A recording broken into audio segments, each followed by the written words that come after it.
All right, kids, you're welcome for your chemistry tour. You ready for it?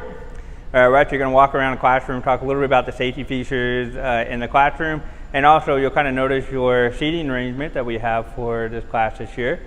They are socially distanced, so we're okay this year. So starting off kind of at the beginning, at the front of the classroom here, we have our desk with the teacher desk going to be over here behind my shoulder.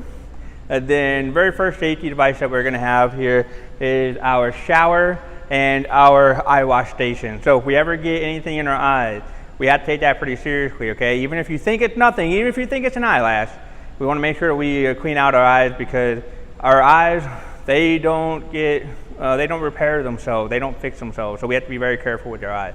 If you damage your eyes in the junior year of high school chemistry, that could lead to a whole entire life of issues. So we don't want to have that happen ever, okay? So eyes are going to be the most important thing that we take care of in chemistry class. We also have our shower. The shower's up there. That will make a nice amount of rainfall. This alarm will go off also when the shower goes off. And anytime that we need to use the shower, if we have a major chemical spill all over us, that's what we're going to use that for, to get all the chemicals off of us. Hey, we do have sinks with soap and hand sanitizer, things like that, paper towels to kind of make sure that everything stays nice and clean and dry. Our next safety thing is going to be our goggle box here. Okay, this is a sanitation box, so excellent for bacteria and viruses, diseases, things like that. It did not clean, so we are going to be cleaning our goggles every now and then. But this goggle box here can hold all of our goggles. It does have a UV light bulb in there that kills up to 99.9% of all bacteria and germs in just a couple of minutes. So every day we use them, I will turn on the goggle box and make sure that your goggles are nice and clean. All right, the next safety device we have right here is our fire blanket.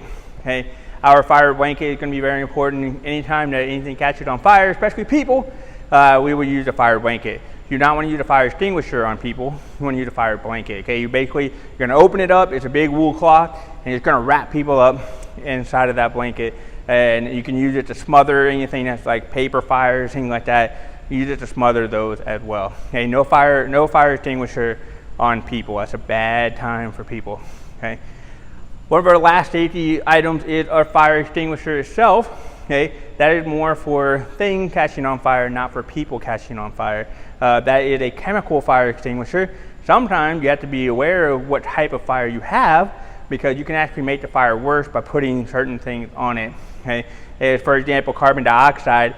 If you have a magnesium fire and you have a carbon dioxide fire extinguisher, boy, you're going to have a big old fire rocket coming out of that fire extinguisher, because magnesium fires love carbon dioxide. So you got to be careful with that. Okay.